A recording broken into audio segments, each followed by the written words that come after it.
Hello, and here's another PLM event. I'm here launching the launch, let's just say launch 50 times, of Goblins and Galaxies, another beautiful brainchild from the one, the only Charles Tyra, who is here letting me host this party. Hey, Charles, thank Hey you. everyone, thank you for hosting. Yeah, and I'm here with two beautiful authors as well, and hopefully I say the names right, as my viewers know I'm terrible at that. So Rajiv Moté, yes, okay, and then this is the hard one, Marisca Pichette. Yay! Look at me go. But before we dive into all the meat and potatoes of this Goblin Galaxy, we have a special video thanks to Charles. So I'm gonna go ahead and play that. So everyone hit me with claps in chat because this is the first time that I'm actually doing a video. Thank you, Rajiv, for teaching me out. Because there was a bit of a struggle fest there for a hot second. Dun, dun, dun, dun. Okay, so hopefully everyone can see the screen. I can see it. And off we go. Goblins and Galaxies Magazine is a fantastic adventure through uncharted realms.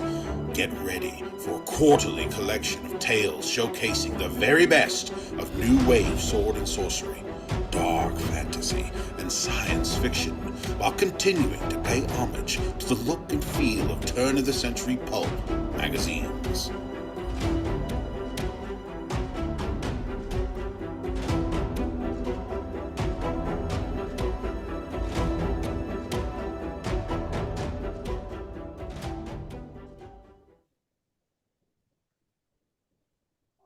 How is that, everybody? What a banger. Shout out to Eric for that voiceover. Oh, damn, Oh, Eric. nice. Yeah, Eric needs to start doing uh audiobooks, honestly. Yeah. All right, so it's time to jump in the fun here. So first off, we're gonna put Charles on the grill here and ask you all sorts of tough, probably controversial questions here, upsetting to some perhaps. So let's start off with an easy one. So you told us a little appetizer while we're waiting for everyone to join, but what is Goblins and Galaxies? Yeah, that's a great question. I So the know new, because I asked it. exactly. So the new magazine is going to be sword and sorcery, dark fantasy, and science fiction, short stories and art, kind of in the same format that I've done Cosmic Horror Monthly. And it kind of goes back. I've had the idea to do both of these magazines from the beginning because I feel like Sword and Sorcery and Cosmic Horror kind of have this shared lineage that starts, in the Weird Tales era of pulp magazines. That magazine really helped to get those two subgenres off the ground and is a big reason why I love both of them. Um, so in the same way that CHM kind of pays tribute to Cosmic Horror, but does it in a modern way, I want to do the same thing with Goblins and Galaxies. And so it's going to be different from Cosmic Horror Monthly because it's going to deal with the other subgenres, but is it still going to be quite weird? Yeah, I mean, because of how broad weird fiction is, I think weird can always find its way in and sneak in. But in CHM, we try to like weave weird into sort of traditional horror and cosmic horror and a lot of like fear of the unknown type of stuff. So like weird fiction can definitely find its way into Goblins and Galaxies, but the stories will still be rooted in, science fiction or fantasy. And can you tell us more about the journey in how this magazine was created or thought of? Because you said you had the idea at the very beginning, but what made you decide now was the right time? Yeah. So I kind of was just putting it off until I felt like I would be able to do both of them. And really until I kind of felt like I knew what I was doing with Cosmic Horror Monthly, because it may not seem like it, but for a while I was just like making it up as I went along. But a lot of things just kind of came together the right way, and I took some risks that worked out, and so I stuck with those things. And I felt like I came up with a formula that I can apply to these other genres. And what are your goals for it? Like what are you hoping to see with it as it moves forward? Besides being a success, which obviously. Yeah, that would be nice. But I think the goals are really the same as with Cosmic Horror Monthly. The goals have always been to give a platform to writers and help writers out in any way that I can, and showcase fiction in these genres that I love so much. And beyond that, like there's a little bit of what I want to see, which is blends of sword and sorcery and science fiction, and blends of sword and sorcery and dark fantasy. So And what are you looking forward to? Like, are there any challenges you're kind of anticipating, or what are you most excited for in the future with this? yeah, honestly, I'm most excited for reading new stories, especially if we're able to get some stuff like I was mentioning before with like combining the subgenres. I'm really excited to read all the new fiction. I've always loved doing the slush reading part of CHM. There's definitely going to be challenges. There's been challenges all along the way.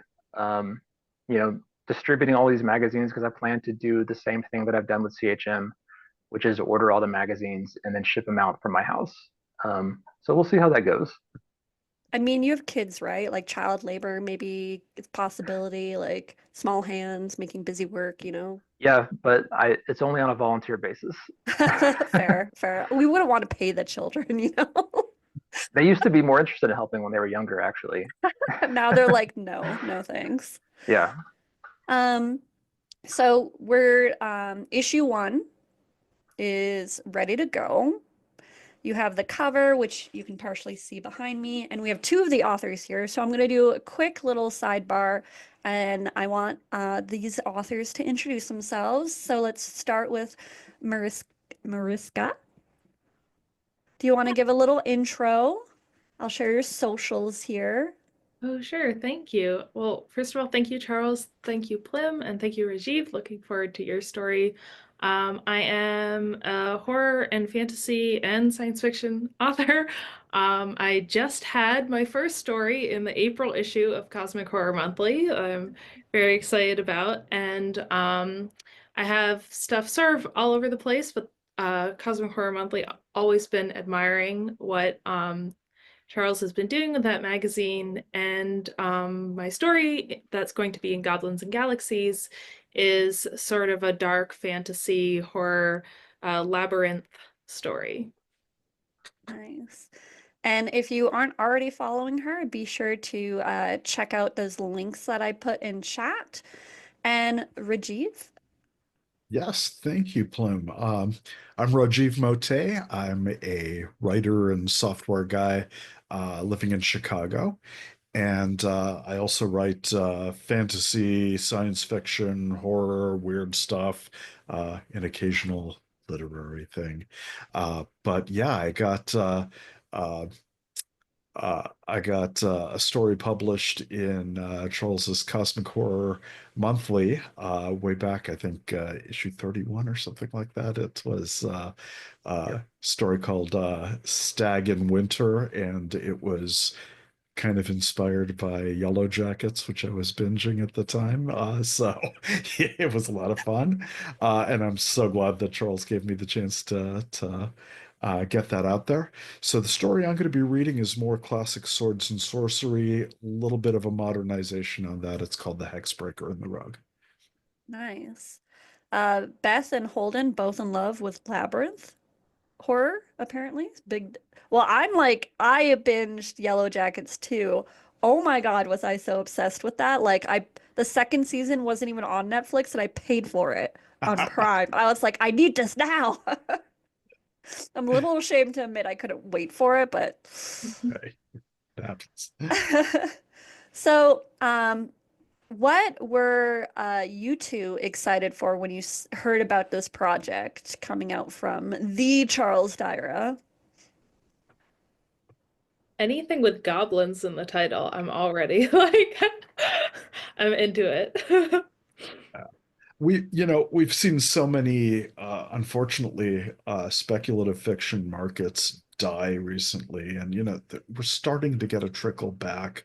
But it's always exciting for me when a new venue opens up.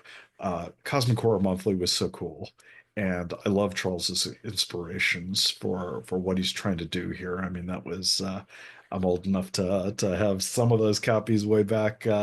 Bought from the original newsstands, and I I was just looking forward to having more stuff out there, more to read, more to publish authors. So I'm really excited about that.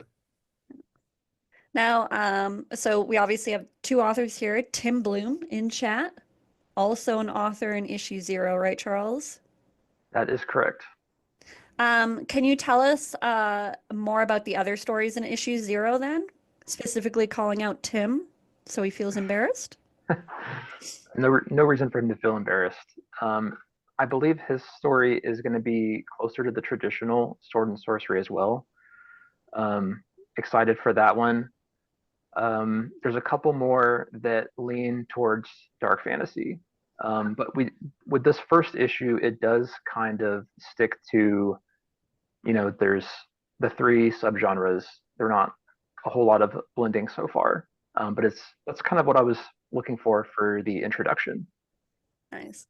Yeah, Tim decided not to read because he knows how feral I can be, so unfortunately, no, I'm just kidding. Oh, ouch, Tim. You can't just agree with that. Hey, Tim and I go way back. It's fine. So so I think we're all excited for issue 0. Yes, please take that back, Tim. If you have any favorites that you love about the genre or things that you're looking forward with this new launch, be sure to share it in chat. And I think it's time for our first giveaway. Charles, do you want to share what the giveaways are again while I pull up my name wheel? Sure. We're giving away a couple sets, one print collection of all the issues that the campaign is funding. That's 5 magazines. And then there's a digital set as well that's all 5. And then the shirt and the mug with the Goblins and Galaxies logo. Yeah. Mug. Oh, yeah, excited for the mug. I love a good mug. So this first giveaway is for an issue and a shirt. So with all the giveaways, I will contact you through the email that you used to sign up for your ticket, and I'll put you in touch with Charles so you can exchange your shipping address. So as long as you make sure to check that email afterwards, you can get your prize. If you logged in with a name that doesn't match your email or like what you used to sign up, please just let me know in like a private DM so I can still find you. But I'm gonna hit the wheel again. This is for the single issue and a shirt. So everyone hit those drums in chat or I won't hit the wheel. So I want to see some drums. Thank you. Francis knows me so well. Been to a lot of these. I recognize you. Yes, thank you, thank you, thank you. And our first winner is Henry Gibbons. Are you here? Henry Gibbons. Yes, Henry. Yay, Henry. Oh, I see your name. Yay. Congrats. So you will be receiving a shirt and the issue of the magazine. So I'm going to write your name down really quick. So expect an email soon after this event. Huzzah! I always get distracted Awesome. when I'm writing down the names and I'm trying to say something funny and I'm like, ha ha ha. But I'm sure you guys understand. So now we're gonna do the readings, which I know is some of everyone's no, it shouldn't be a problem just as long as your name is on the ticket as Henry Gibbons. If not, Charles seems to know you, so you might have your email. Yeah. Maybe Charles? Maybe you didn't agree or disagree? Yeah, I might have it. Okay, cool. Then we have you covered.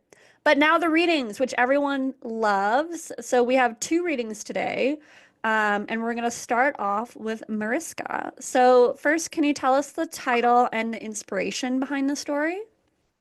Yeah, so as I said, this is sort of a dark fantasy kind of labyrinth horror. It's called One More Song.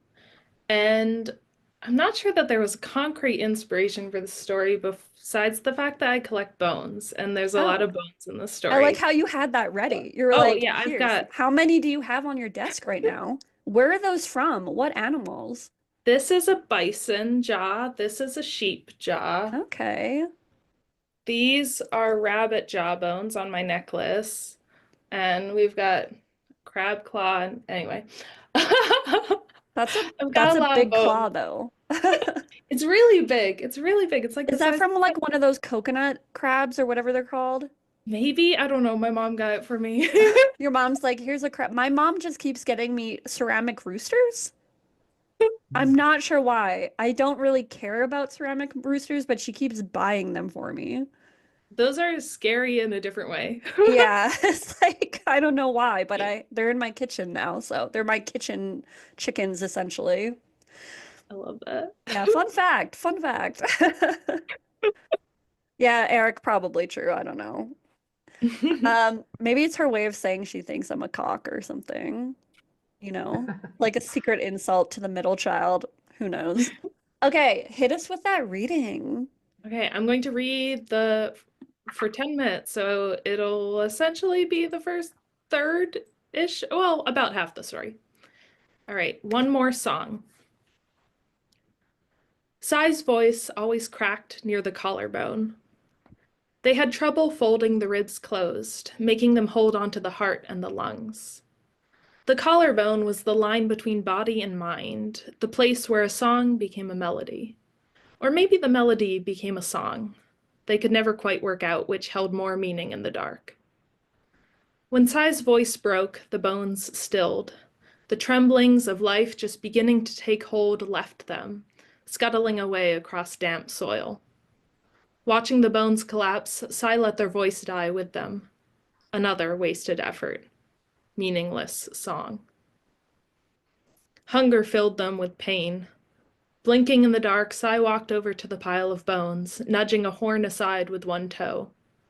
This one would have been strong. This one might have survived. Not for long, they knew. Every core was just a fragment of a creature, something rooted to the present. Cores didn't endure. That was the nature of their creation. But if Sai could make more, enough to cultivate something, they wouldn't be alone. There would be someone to sing to. Sai looked around, other botched cores lying inert, propped against the walls and tangled up with roots that pierced the ceiling. Sai swallowed, their mouth dry and sore from singing. They could feel the weight of the world above the labyrinth. It increased day by day. More trees, more buildings, more bones. They were sure it had been lighter when they'd left, but they could hardly remember now. Days had blurred with breaths, songs, and years. It could have been a week or an eon. All they knew was the hunger in between. Sai knelt by their failed song, dust grinding into their knees. They were naked, the only thing separating them from the bones that filled the labyrinth, their flesh, organs, blood. Their voice, the only sound. Their clothes had dissolved since entering the labyrinth. Their hair had fallen out. They collected it in a bowl to use in the next song. Sai pulled the collarbones away from the crumpled core, imagining a new shape. They couldn't remember if the bones had been like them once, before they were trapped in the damp and the dark, roots and skeletons studding the walls like compound fractures, moisture leaking like blood. They'd searched and searched for others. They sang for company and found only bones, only darkness. Being alone was part of their curse, surviving their only option. Sai hoped still. Maybe the next core would stay together long enough for them to feel blood, to see breath. They rearranged the ribs, turning them around, flipping them over. They took the skull and smashed it with their scarred fist, keeping only the pieces they needed. Teeth were unnecessary. Sai tossed the jaws away. They didn't watch to see where the pieces landed. They had learned to find anything in the dark. Sai dragged the arms in, pulled the legs back. They removed a femur and replaced it with a tibia. They walked over to the wall and took a handful of fingernails from a bowl, dropping them around the skeleton in a ring. They pulled the horns up to the fragments of skull, 2 brackets to hold the core together.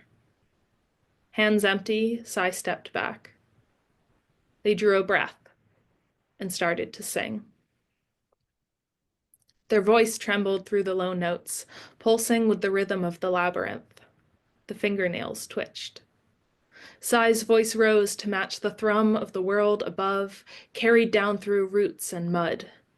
Only noise found Sai in the labyrinth, echoes of life they couldn't reach, a home with no place for them. The ribs huddled towards one another, seeking company. Sai's voice rose again, their song carrying up to the fragments of skull. The crack was not in their voice this time. Sai held the final note as the bones flowed together, clicking into place. Their creation struggled up on 4 appendages, scaled with brown and black fingernails. Sai's throat burned, but they kept singing. The core took a step towards them. It met Sai's gaze with eyes made from shadow. Sai breathed. Their song ended.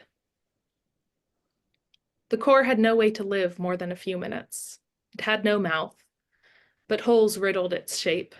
Sai stepped up to it, searching for the best orifice. There, one wide enough, but also contained in the body cavity. They looked at their hands. They had 3 fingers left with flesh. The rest were bone, the skin of their hands curled back like the flower petals they could hardly remember, a sight from when they used to live in the world, before the labyrinth. Sai took one of their living fingers and slid it into the core. The fingernails closed around it, biting into their skin. They didn't scream. They had learned that a scream was not so far off from a song. The core peeled skin and muscle from Sai's finger and made it its own. Blood dripped down onto its bones. When Sai's fingernail detached itself, the core let go. Sai retreated, hiding the fresh whiteness under their other hand. 2 fingers left. 2 more cores they could make. And how long would those last? The core writhed as Sai's blood multiplied, running over its bones and leaving red in its wake. Skin sprouted from between fingernails and spread, wrapping around the bases of the horns. Sai stood in silence as the core became flesh, stumbling under its newfound weight. When the transformation finished and the thing became whole, Sai pulled a long tusk from a bone pile. They stabbed the core through the hole that claimed their finger. Blood ran over the dirt, too fast for Sai to catch. They cursed the waste. Sometimes, Sai wondered if they had created the bones that filled the labyrinth. What had it looked like the day they were locked inside, buried under the weight of a growing world? They only remembered hunger and the desperate need to survive. A few drops of blood were enough at first, animating cores from mouse bones and snake skins. But they were starving and weak, cold. They couldn't survive on small things. So they bled, more and more, searching in between meals for a way out, a light, or a dry place to rest. Mold carpeted the tunnels and roots scratched their skin. Sai wandered until they knew every corner of the labyrinth, every dead end. They were alone. Only the dead kept them company in the dark. And blood was not enough anymore. Thank you. Well, that was messed up. Thank you. I like me and Rajiv were just like I loved it. Wow. I had a That- mentor that call this imagery. the most depressing thing he'd ever read. It was also very graphic, so well done. Graphic, but the language was beautiful. Yeah, Oh, beautiful, but graphic. wonderful. Thank you. Holden says bone necromancy is super sick, super metal. Timothy says chills, and other Timothy, there's 2, felt that story. Okay, are we ready for the second giveaway? The second giveaway is an issue and a mug. So an issue and a mug. Hit me with those drums while I hit my wheel of names. Dun, dun, dun, dun, dun. Okay, I'm going to try this last name. Sophia Peasley? Paisley? Peasley. Peasley, I think. Sophia, are you here? Yay, congrats! So you are the recipient of an issue and a mug. Are you going to drink blood from that mug? Probably. Required. It's required. Okay. Okay, let me write this name down. So we're gonna do our second reading. Rajiv, what weird thing do you collect? Oh God, what weird thing do I collect? Yeah. No longer. I'm a big comic book collector, Okay. but that's not weird. At least Okay. not outside of my work circles. I'll share mine. I think, do I just do that and then unblur maybe? I love Mothman, so that's my Mothman altar back there. And that's a pink Mothman actually over there. So I like Mothman, so that's what I collect. That's a good Midwest cryptid, so Yeah, definitely I approve. love him. He's so like soft and cute. Um, Beth wants to know what comics. Oh my God. Little bit of all sorts of stuff. But I like my old X-Men stuff that I was collecting since I was a teenager, so I'm still into that. Um, what's his name? Kieran Gillen has a really cool series now called the oh God, what's it called? I'm Oh, you're blanking now. The failing. You're Power. failing the I nerd know, I test. You're know. failing the nerd test. I got nervous, but uh, no. So all sorts of stuff. Mariska, I'm glad you're also a Mothman fan. Yeah, but literally the best cryptid, and I'll fight anyone who argues. Yeah, Um, I'm with you. so tell us about your story in this issue and what was the inspiration behind it? Sure, you bet. Well, I'm a dude in my 50s, and so my thoughts, the thoughts of a gentleman of my age tend to run towards God, what have I been doing with my life so far? So, combine that with a little bit of what's happening in this political age, and I've got a story here about a guy who's late to the revolution. So, the main character is a longtime career man. He's an enforcer. He's kind of a weapon of a system that he's found maybe he shouldn't be a part of. Maybe not. But his adversary is a younger character, full of all this idealistic energy. I kind of modeled him after a character in Andor who had a manifesto that he was, very philosophically trying to say, this is why we should have revolution. Um, but it's really about this guy and why whether he can be persuaded to change how he sees his role in the world, or even his idea of what he is in himself, and can he do it in time? So that's kind of the central thrust of the story. And there's some topical stuff here, but it also harkens back to, this is about necromancers and people with implanted weapons in their Nice. in their bodies, and so yeah, good old swords and sorcery sort of thing. So, all right, this is the first two pages of a story called "The Hexbreaker and the Rogue." Okay. Solu's light cast dappled shadows through the forest canopy on the cabin the vendor had watched since morning from a hunting blind. Hexbreakers were trained to move against rogue necromancers during daylight when their targets were at the height of their powers. But the vendor was confident he could creep into the cabin at night, stuff the rogue into a sack, and turn him over to the bone tower without bloodshed or stealing his target's magic. The High Necromancer himself had ordered the man's capture, or execution. The vendor preferred capture. The target was an initiate of the Bone Tower, but newly raised. He'd fled for reasons the vendor hadn't bothered to ask. The rogue was young, with delicate features and a slight build, a scholar, not a fighter. The vendor was trained in violence from childhood, even before the tower had inserted the blackstone needles into muscle and joint, making him a hexbreaker. But he had grown weary of it. The rogue received visitors throughout the day, messengers and provisioners, and they didn't stay long. No magus, which the High Necromancer had ordered, would become targets too. The rogue had no allies. He was alone. The sun sank to the tree line.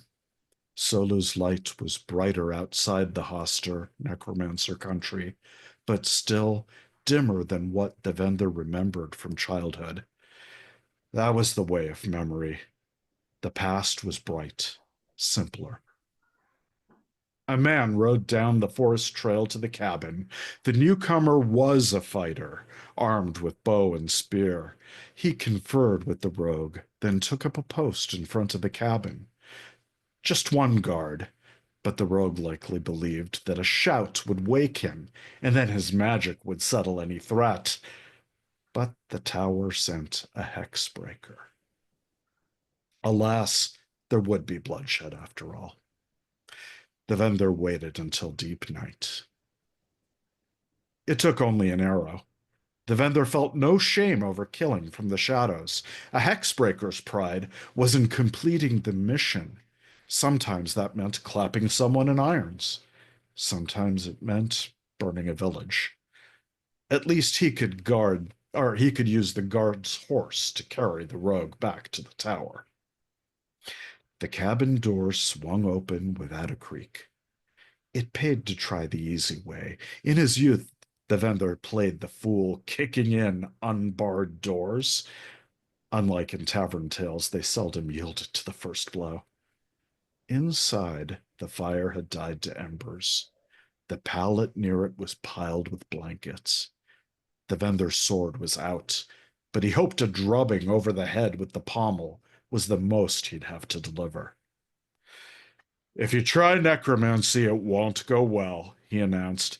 "Get up, fetch your cloak, and we'll have you back in the tower." "I don't think I will," said a voice from the shadows on the other side of the room. To be continued in Goblin and Galaxies. Ooh. That made me think of like classic heavy metal magazines. Do you know what I mean? Like that I vibe? know, Yeah. I know the ones you're talking about. Holden says, "Sign me up for the Bone Tower." I don't think the Bone Tower is what you think, Holden, or maybe I don't know. is. Keep reading. Yeah, keep reading. You gotta get it. Which is a good segue. So thank you, Rajiv. Charles, so we're gonna get to our last giveaway. But if not everyone can win, but they can sign up for the Kickstarter and get some rewards, right? Do you want to list out some of the rewards if they kickstart this project? Yeah, certainly. So there's kind of a big range of rewards, starting with like a single digital copy, which I think will be issue 0, to a full digital subscription, which is a year's worth of the quarterly magazine. There's a equivalent print subscription, and there's a digital and print subscription that comes with a shirt and a mug. For the hardcore collectors, there's digital and print collections that come with all of the magazines we've done at CHM, if you're just like really into that style of reading. Yeah, and the highest one would be all of the print magazines plus all of the print magazines from CHM. Yeah. So if you're a true collector, you know which tier you need to kick it at. Is that what the kids are saying these days? To kick it at? I don't know. I think I may have just made that up, but I try my best. I have Essentially, kids yeah. and I don't know. Okay, thank you, Holden. Holden's just giving me the the win here. Thank you. I appreciate that.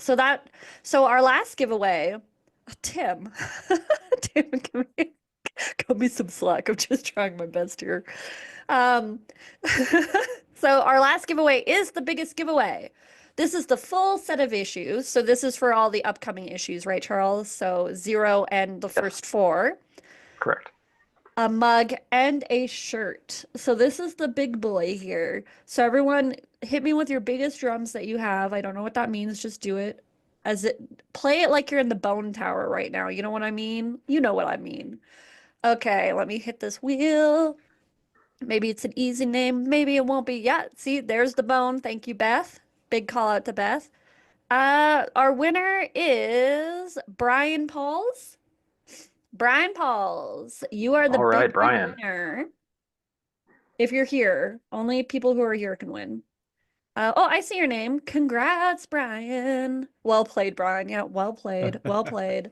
So again, after the event, I will be emailing you with the email that you used to register, and then I will connect you with Charles, who can then ship you all the goodies and also collect t-shirt sizes if you want a t-shirt size.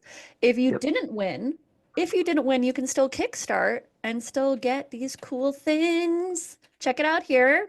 Facebook page is also there, the website for the magazine, and the subpage if you are a writer and interested in writing or submitting a story for future issues. But now it's time for the Q&A, which means we can quiz these guys. They cannot escape. We have them in the bone tower now, which is a thing now. So ask them all the questions that you want, and congrats to the winners. Yeah, Holden.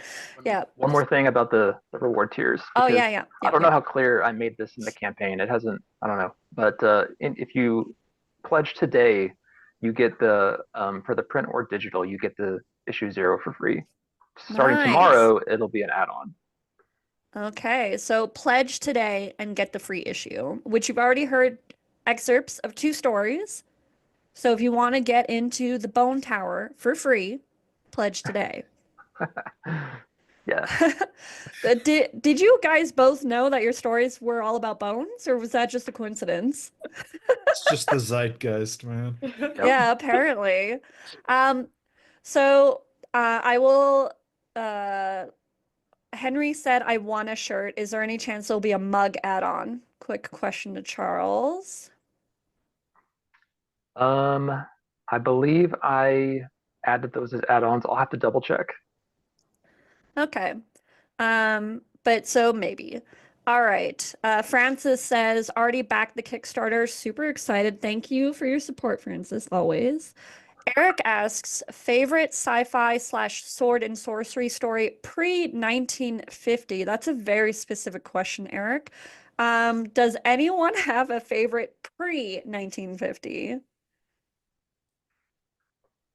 Like you'd already have to like know the year it was made, which I'm already failing at.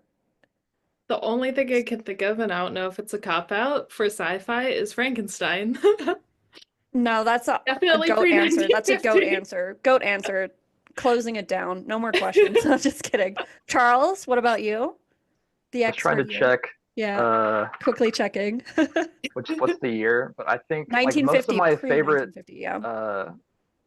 favorite sword and sorcery stories are by Clark Ashton Smith, so I think they would all qualify. Okay. Like Eidolon is a really good one.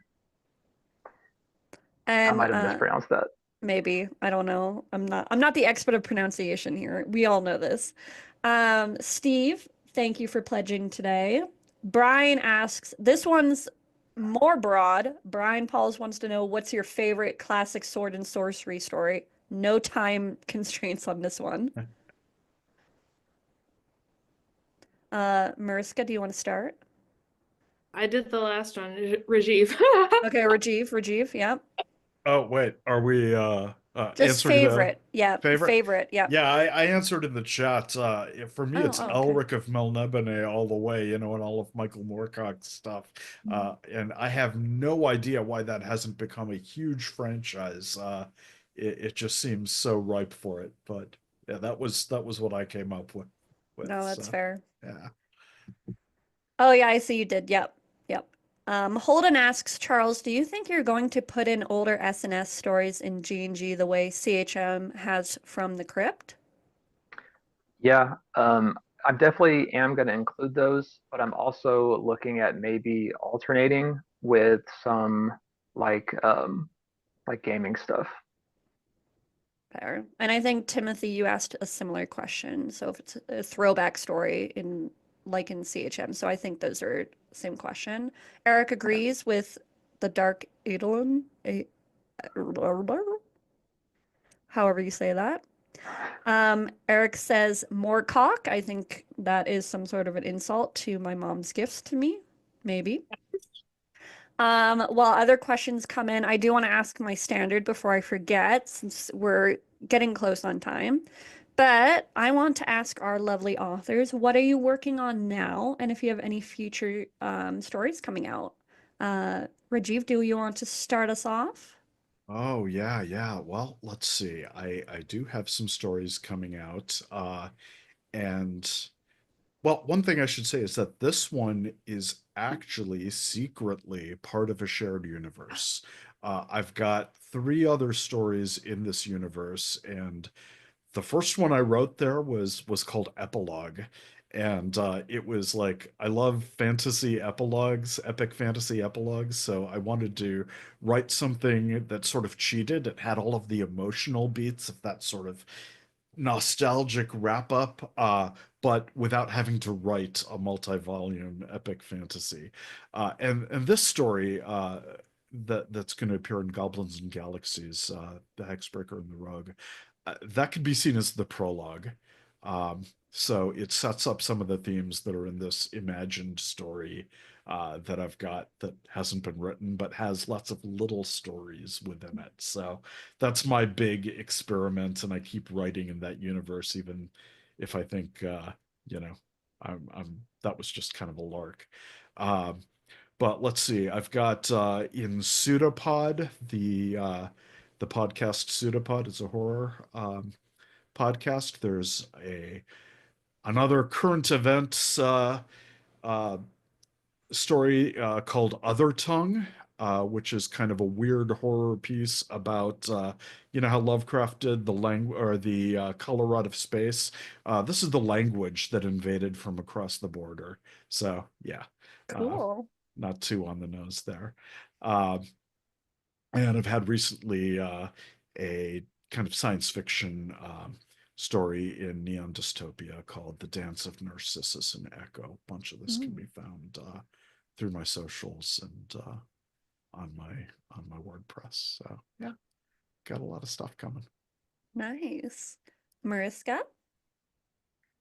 I guess I should do an obligatory plug. I had a novella come out last month from Ghost Orchid Press. So if you like, this is a very on the theme of prescience. This is about climate disaster and government corruption. I don't know where that came from. It's called Every Dark Cloud. It came out from Ghost Orchid Press. It's been out for 3 weeks now. Um, so if anyone's interested, that is all over my socials and my website. You can find it. In terms of stuff that I have coming out, I don't even know when things are coming out. I could say a little bit more about my story that's in the April 2025 issue of Cosmic Horror Monthly. It is called Naked They Cling, and if you want more bone horror, there's a lot of bones in that one as well.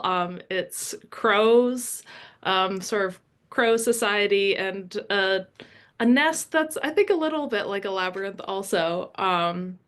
So absolutely pick up that issue, check that out. And I guess one I am looking forward to, I think is coming out relatively soon. I'm sure it says so on the anthology page, but it's Dark Matter Inc.'s Little Red Flags anthology. I have a story in that called For I Never Was So Small, that is sort of Black Mirror-esque 3D printed food diet horror. Um, and just, do with that what you will. Amazing. Definitely a theme with the bones. You should make that like, you know, a whole thing. Like if you ever get nominated for a Stoker, I don't know if you have been, you have to show up in a bone dress. Like, should. you know I that did. now. It's like a brand.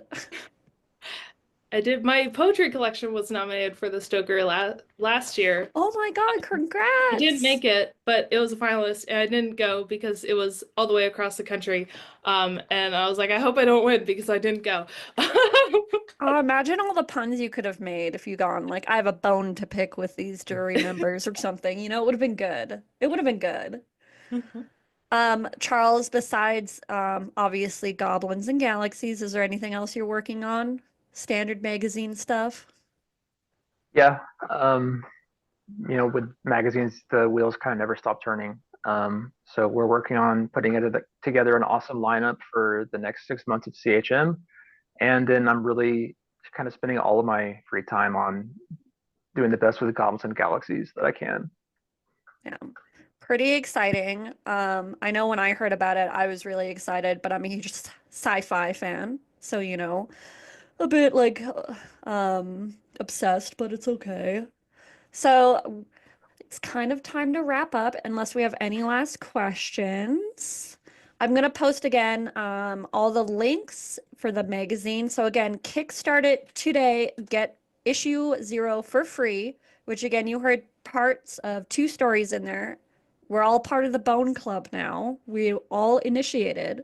So if you want your membership card, you have to pledge because it only counts if you pledge. Unfortunately, that's just how the Bone Tower goes. I don't make the rules, I just enforce them.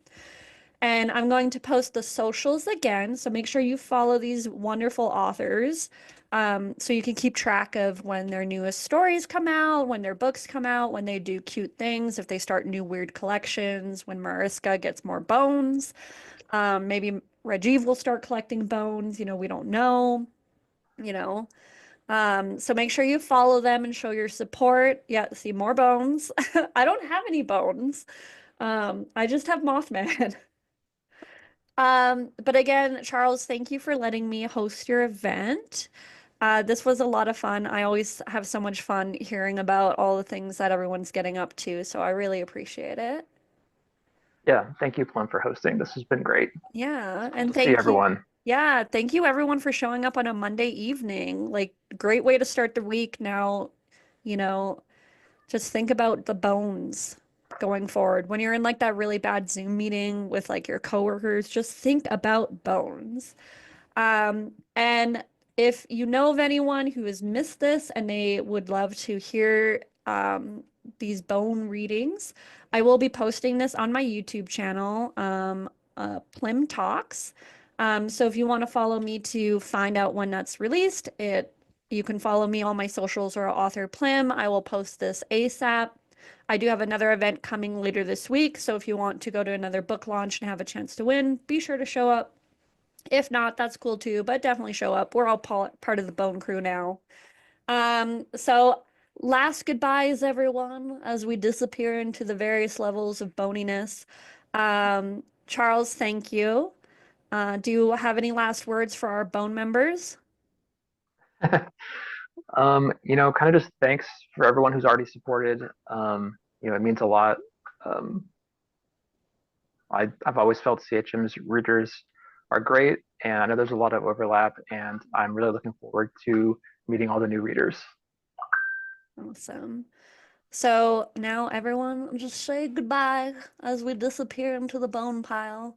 And winners, I will be contacting you after. Keep a look on your inbox. Bye, everybody. Thank you. Thank you, Plim. Thank Thank you you, so Charles. much. Bye. Thank you, guys.